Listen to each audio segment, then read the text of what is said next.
Bienvenue à ces plateaux spéciaux, mesdames et messieurs.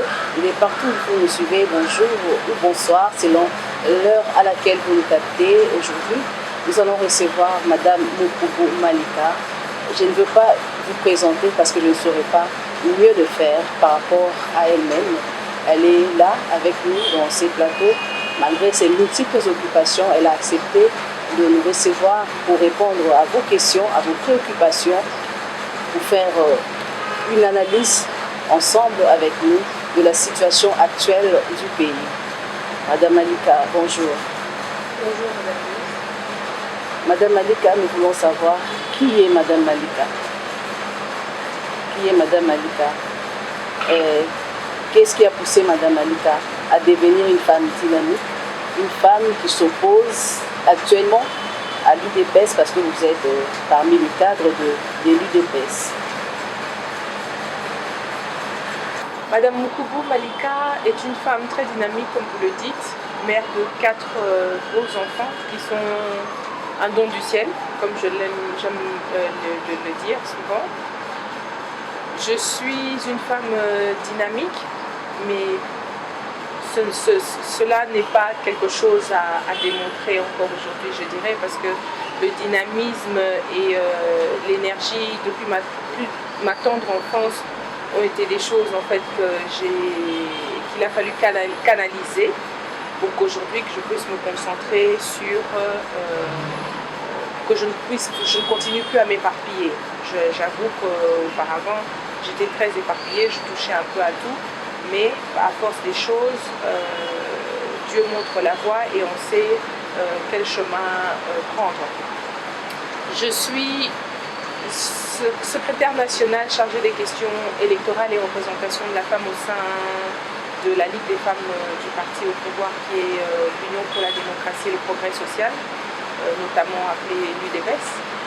Je suis présidente du collectif Vision Congo, qui est une ASBL qui milite et qui lutte pour l'épanouissement, l'autonomisation de la femme et le bien-être des enfants, l'amélioration de vie de la femme et le bien-être de l'enfant. Je suis membre dynamique à la DINAFEC. Je suis aussi membre à la MIFDA, qui est le mouvement international des femmes dynamiques d'Afrique, comme vous l'avez dit, femmes dynamiques. Et enfin, je ne sais pas s'il faudrait que je le dise, je suis une ressortissante de la province du Congo central et du Bandundu. J'aime toujours dire que je viens de deux provinces pour ne pas tendre beaucoup plus sur l'une et pas sur l'autre. Et donc voilà, je suis porte-parole et coordonnatrice de la Journée internationale de Mandela en RDC. Waouh, Madame Malika, vous êtes partout. Monsieur les compris, vous êtes partout. Qui vous a inspiré? C'est qui votre modèle de femme congolaise ou africaine? Je ne sais pas, mais c'est qui votre modèle? Mais vous savez, moi je pense qu'avec le temps, je donnerai un bête exemple. Quand on a les yeux d'enfant, on peut avoir un modèle. En grandissant, comme j'aime le dire, une petite fille de 5 ans n'a peut-être pas le même modèle par rapport à la situation qu'une autre fille de 18 ans aurait, et celle de 35 ans et celle de 40 ans. Donc au fil des années, j'ai eu plusieurs modèles, mais il est vrai qu'une des femmes qui m'a souvent inspirée du côté entrepreneuriat, du côté créativité, du côté courage, je dirais ma mère d'abord, parce que c'est une femme brave qui est souvent derrière les rideaux et qui n'aime pas apparaître. Mais c'est une femme dont j'admire le courage et qui m'a toujours dit « Lève-toi, vas-y, c'est pas le moment de t'asseoir, c'est pas le moment de pleurer, lève-toi, tu peux le faire ». Il y a une autre femme qui m'a beaucoup inspirée de par son parcours, qui est Madame Louise Mayuma Kassende, qui est une femme politique aussi au pays et qui a un parcours, je dirais, époustouflant. J'ai découvert il n'y a pas très longtemps les talents, les dons et la perspicacité la ténacité de Maman Mouilou, qui était la femme du papa du prophète Simon Kimbangu. Il y a Nelson Mandela, qui m'a inspirée dès ma jeunesse et en qui je retrouve plusieurs de mes objectifs, de la nature du combat que je suis en train de mener depuis quelques années. Et bien évidemment mon père, qui est un homme qui ne lâche pas, qui chaque fois après des coups s'est toujours relevé et qui a un grand modèle pour moi. Merci Madame Anita. Et j'aimerais savoir, dans un pays comme la RDC, là où les hommes ont échoué, j'ai dit ça pourquoi? Parce que presque rien ne marche jusque-là. Là où les hommes ont échoué en politique, pensez-vous que la femme a sa place si elle faisait sortir la tête et changer quelque chose dans ces pays? Je pense sincèrement que oui. Allons d'un proverbe déjà qui dit que ce que femme veut, Dieu veut. Je pense sincèrement que dans plusieurs cas, lorsque un homme a échoué quelque part, nous le voyons, que ce soit dans la famille, que ce soit dans la société, la femme, quand elle s'est levée, il y a toujours eu un changement. Et moi, je dirais que ça ne s'arrête pas seulement au changement, mais ça doit aller à la transformation. Et la femme est l'acteur principal de la transformation, parce que déjà, elle-même est une transformation divine, je dirais, de par sa naissance jusqu'à l'âge adulte, jusqu'à sa vieillesse.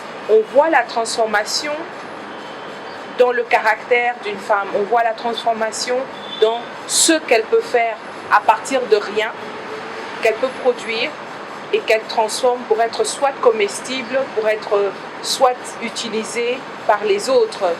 La femme a un potentiel divin et la femme est une gestionnaire née. En elle, il y a des choses qui viennent du ciel, que Dieu a mis en elle, qui font que lorsque la femme se lève, tout le reste qui n'a pas marché, marche. Et je dirais, d'ailleurs, vous n'allez pas me contredire, très souvent quand dans un couple, les hommes n'écoutent pas leur femme, c'est très souvent se cogne la tête contre un mur. Donc je pense sincèrement que oui, parce que nous le voyons dans d'autres pays. Je vais vous donner un simple exemple. Regardez la reine d'Angleterre. Elle est encore au pouvoir jusqu'aujourd'hui et les choses sont stables. La situation est stable en Angleterre. Regardez au Canada. Regardez dans certains pays d'Afrique, et je ne vais même pas aller plus loin. On a notre pays voisin ici, et les femmes qui sont au gouvernement démontrent que la femme est capable de beaucoup et actrice de changement et de transformation positive. Donc je pense que oui. Merci Madame Anita. Nous sommes presque à une semaine et demie de l'indépendance. J'aimerais savoir quel retour faites-vous la RDC avant l'indépendance, pendant l'indépendance et après l'indépendance? Est-ce qu'il y a évolution? Est-ce que c'était vraiment important que la RDC puisse être indépendant à ces années-là où il fallait qu'on puisse attendre un peu, qu'on mûrisse? Ce n'était pas prématuré, selon vous, madame? Ce que vous dites, je l'ai déjà entendu par plusieurs personnes. C'est pas nouveau.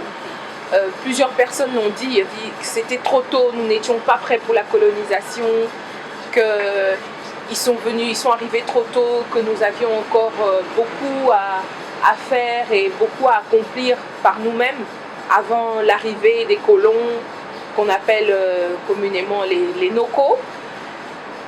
Mais vous savez, je me dis que chaque chose arrive pour une raison ou pour une autre et que le hasard n'existe pas. Dieu sait faire les choses et il fait chaque chose bonne en son temps.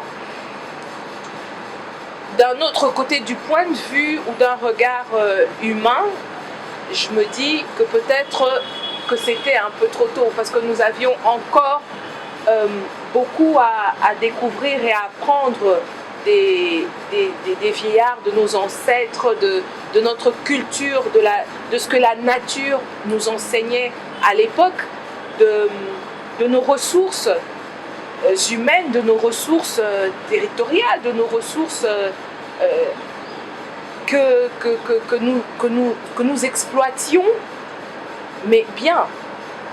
Et je ne suis pas de cette époque-là, mais quand j'entends mes parents parler, quand j'entendais mes grands-parents parler, ils disaient toujours c'était la belle époque. C'était la belle époque. Et à vrai dire, je pense qu'en ce temps-là, la paix régnait vraiment. La paix régnait vraiment parce que les peuples savaient s'asseoir entre eux, trancher sur certaines affaires. Il y avait une certaine hiérarchie, tout était structuré. Tout était structuré. Il y avait une hiérarchie qui était respectée. Il y avait des lois. Quand bien même ils n'avaient pas de bic, ils n'avaient pas de cahier, ils ne savaient ni lire ni écrire, mais il y avait un certain respect de tout ce qui était mis en place au niveau politique aussi, parce que les peuples devaient dealer certains peuples dealaient avec d'autres peuples.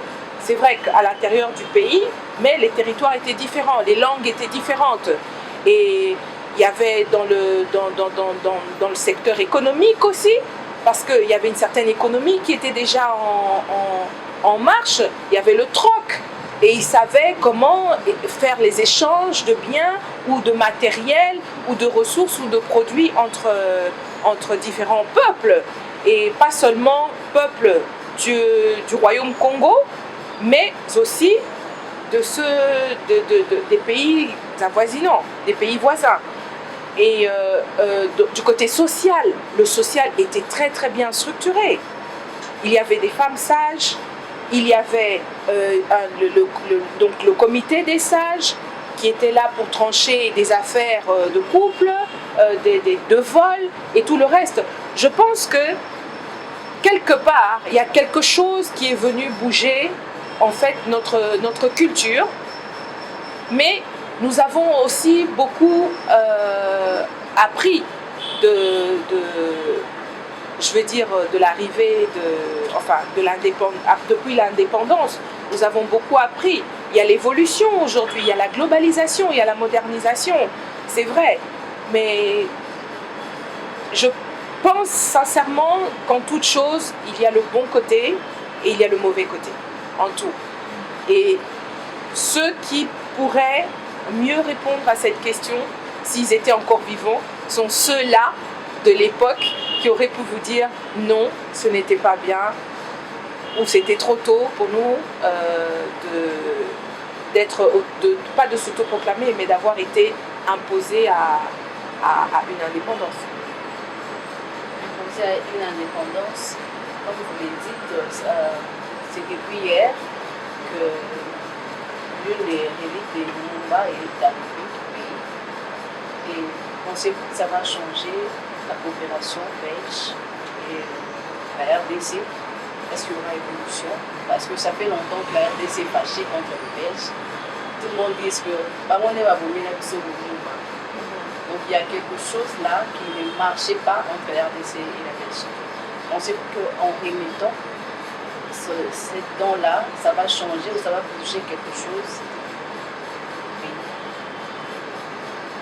Écoutez,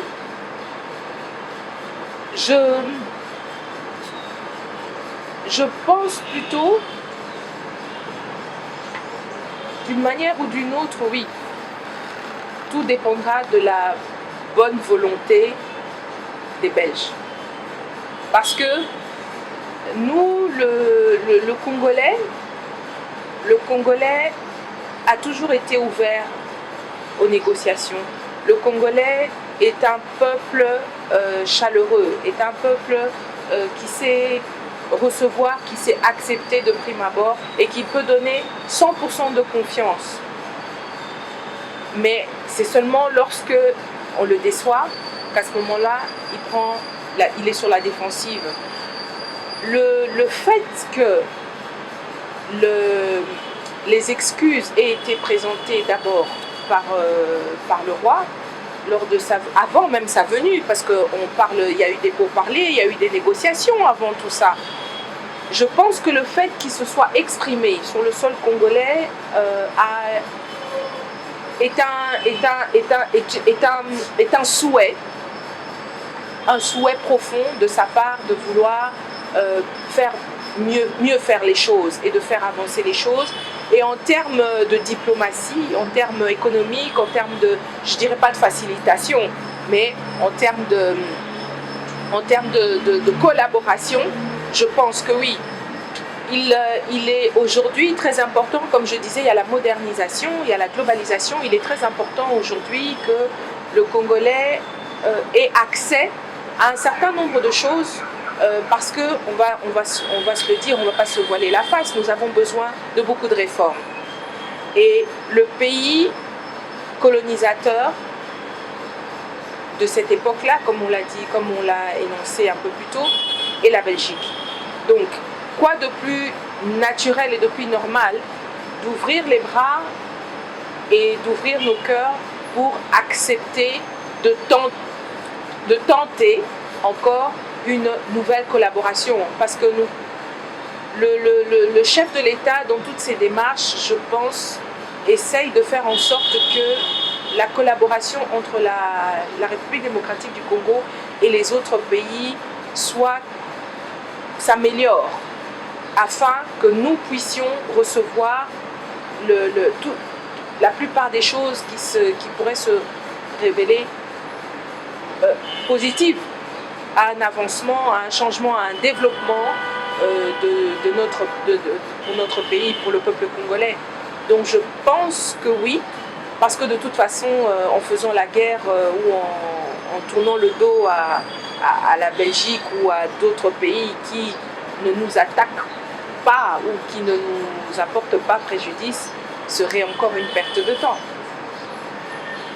Serait une perte de temps, comme vous venez de le dire. Mais nous sommes en guerre et il y a toutes ces cérémonies qui se préparent autour de la dépouille de Lumumba. 3 jours de deuil national, les corps quittent Sankourou pour Lubumbashi, pour Bukavu. Et est-ce que c'est nécessaire, c'est important de faire tout ça autour de cette dépouille, selon vous? C'est nécessaire, avec toutes les dépenses qui s'engagent, au lieu de nous focaliser à régler ce problème de Rwanda, tout le monde est tourné vers la dépouille des Lumumba. Là, vous voulez parler d'une distraction? Bon, je ne sais pas. Moi, je pose une question selon Madame Malika. Mais écoutez, vous savez, nous ne voyons pas tous les choses de la même manière. Il est vrai que notre pays est en guerre, mais n'oublions pas que cette guerre dure depuis 20 ans et que cela ne peut pas nous empêcher de continuer à vaquer à nos occupations, de continuer à lutter pour la paix d'une manière ou d'une autre, même de loin, mais aussi, je pense que pour le peuple, pour le peuple dont Patrice est le héros, Patrice Emery Lumumba est originaire, je pense que c'est important. Nous savons tous que l'Africain, que l'homme noir est porté beaucoup plus sur les émotions qu'autre chose. Et pour apaiser les esprits de ce peuple-là, de Kisangani, il est de Kisangani. Il est du Sankourou. Du Sankourou. Vous allez couper, hein? Oui. Pour ce peuple du Sankourou, pour le Congolais, et même de cette époque-là, il y en a encore qui sont en vie. On a vu comment le roi a décoré, a nommé commandeur de l'ordre de la couronne le militaire qui était au front dans le compte, ancien combattant qui était au front dans le compte de la Belgique, a été décoré, il a 100 ans. Nous avons des gens qui ont plus de 100 ans et je pense que dans ce fief-là, il y en a certainement. Mais vous imaginez leur joie, vous imaginez leur apaisement. Et il ne faut pas oublier que le peuple congolais a toujours demandé à ce que nous puissions avoir la dépouille. C'est un cercueil qui est arrivé, on ne va pas me dire que la dent était dans un cercueil. Bon, on aurait pu mettre la dent simplement dans un coffret, ça aurait été symbolique, je dirais. C'est vrai que ça engage des dépenses, c'est vrai que ça engage une lourde logistique, c'est vrai que plus de 3 jours, c'est quand même énorme pour par rapport au budget.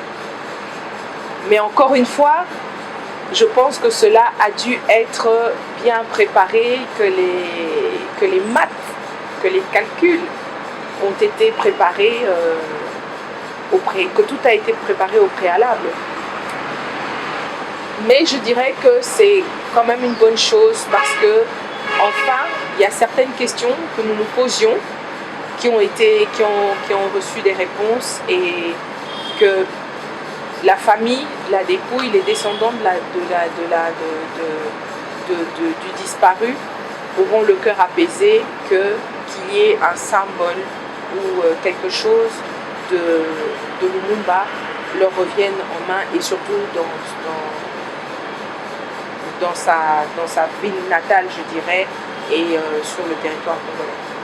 Madame Annika, on venait de parler de Lumumba et de la guerre en RDC.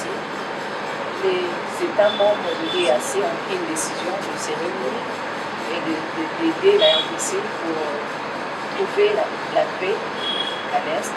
Mais la RDC dit non au Rwanda. Pourtant, le Rwanda aussi fait partie de ces pays membres de l'EAC. Est-ce que selon vous, madame, c'est nécessaire que le Rwanda ne fasse pas partie? Parce que l'EAC ne reconnaît pas que c'est le Rwanda qui attaque la RDC actuellement. Les présidents de la République et la présidence disent non à la participation du Rwanda à ces militaires qui viendront pour prêter main forte. Là, je pense que c'est beaucoup plus de manière technique. Je pense qu'il est nécessaire que nous puissions nous rendre compte que pour une guerre qui a duré 20 ans, et ça va faire un peu plus de 20 ans aujourd'hui, que ce n'est pas en quelques mois que les choses vont se faire. Le chef de l'État n'est plus aux négociations, je veux dire. C'est par rapport à ce que nous suivons par rapport aux médias. Et vous savez, quand vous êtes tranquillement chez vous et qu'on vient pour vous agresser, la meilleure réplique, c'est la défensive. Après tant d'années. Je me souviens d'un discours du chef de l'État dans lequel il a dit que je ne fermerai pas l'œil tant que la paix ne sera pas retrouvée à l'est du pays. Il y a un générique sur lequel j'ai travaillé qui vient toujours en avant lorsque j'ai des manifestations ou des présentations. Dans ce discours, j'ai pris quelques extraits de plusieurs discours du chef de l'État que j'ai mis, c'est un condensé, et il dit qu'il rêve d'un Congo uni, d'un Congo où il n'y a pas le tribalisme, d'un Congo où les femmes ne sont plus violées chaque minute, d'un Congo où les enfants peuvent manger et se promener en toute sécurité. Mais lorsque pendant tant d'années, même de loin, avant qu'il ne soit chef de l'État, il suivait cela. Et il a fallu que, à la prise de son pouvoir, qu'il ait ouvert les portes au Rwanda. Il a d'abord commencé par des négociations. Il a d'abord commencé par ouvrir les portes, par recevoir même Kagame qui est venu, le président Kagame qui est venu ici au pays. Le peuple congolais n'était pas d'accord, certes, mais cela a prouvé d'abord la bonne volonté du chef de l'État d'aller sur un terrain de négociation, d'aller sur un terrain beaucoup plus pacifique avec le Rwanda. En le faisant, il y avait encore des morts à l'est. Il y avait des intrusions. Il y avait encore usage des armes lourdes. Cela n'a pas freiné le Rwanda. Et aujourd'hui, ça éclate. Mais d'un autre côté, ça va aussi dans tous les sens. Parce que tout le monde s'ingère. Chacun veut donner son avis. Mais je pense sincèrement que lorsque un adversaire, un ennemi ne veut pas négocier, il n'y a plus place à la négociation. On va en guerre. Vous voyez comment le peuple à l'Est aide nos vaillants FARDC, nos militaires. Il y en a qui sortent de chez eux pour leur donner à boire. Il y en a qui leur donnent à manger. Il y en a qui les abritent. Mais même en le faisant, comme nous l'entendons partout, il y a des infiltrés. Ça, c'est ce qui se dit. Et nous n'allons pas nous voiler la face. Le président de l'Assemblée nationale l'a dit ouvertement en pleine plénière, que nous sommes infiltrés partout et à tous les niveaux. Alors, dites-moi, quel est ce pays, quel est ce peuple, quel est ce président qui va laisser faire les choses et accepter tout en étant dans l'EAC, c'est ça? Oui, l'EAC accepterait que son ennemi fasse partie aussi.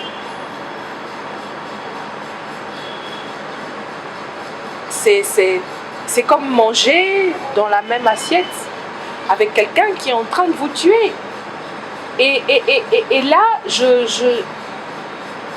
c'est pour ça que en fait, la raison pour laquelle j'appuie le chef de l'État dans sa démarche, c'est simplement parce qu'il a essayé. Il a essayé, il a tendu la main et on lui a craché dessus. C'est plus qu'une insulte. Normalement, on ne devrait même pas discuter. Il n'aurait même pas dû. Parce que nous savons tous que le Rwanda est un petit pays comme ça. Il a la taille d'une souris, nous avons la taille d'un éléphant. Mais quand l'éléphant ne veut pas écraser la souris, il la laisse passer. Mais quand on te laisse passer, il faut avoir un peu de reconnaissance. Il faut avoir un certain sentiment il faut avoir un frein, il faut avoir un certain calme pour essayer d'améliorer la collaboration, pour essayer d'améliorer les négociations.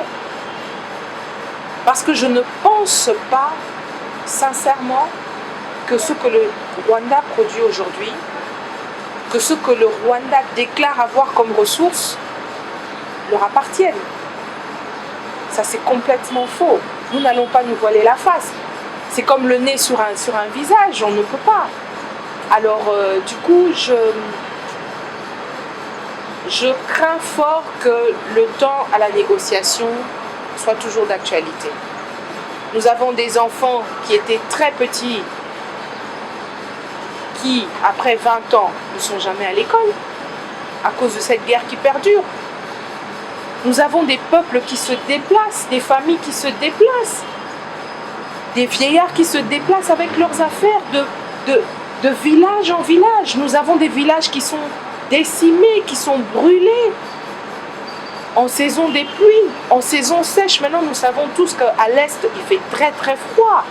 Ils ont besoin de vêtements, ils ont besoin d'être chauds. Et dites-moi, quel est ce cœur-là, aussi endurci, que Dieu ne peut pas défaire? Madame Malika, nous sommes presque à la fin. Mais après, pour vous entendre parler, j'aimerais devant la caméra, puissiez donner un mot peut-être d'encouragement aux FARDC qui sont à l'Est en train de défendre le pays. Un mot pour faire des mots. mot à la population congolaise qui nous suit dans ces mots. Juste un peu avant ça, je vais vous dire, j'ai lancé un appel de fonds pour les FARDC afin que des denrées alimentaires et des produits de première nécessité soient achetés ici pour pouvoir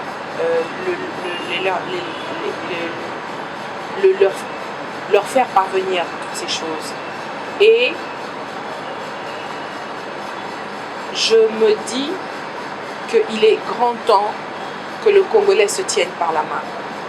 Ce n'est qu'en étant unis que nous pourrons avoir cette victoire, que nous pourrons saisir justement cette opportunité qui nous est donnée maintenant de faire face à cet ennemi qui dérange, mais qui dérange vraiment. C'est comme une épine dans le pied.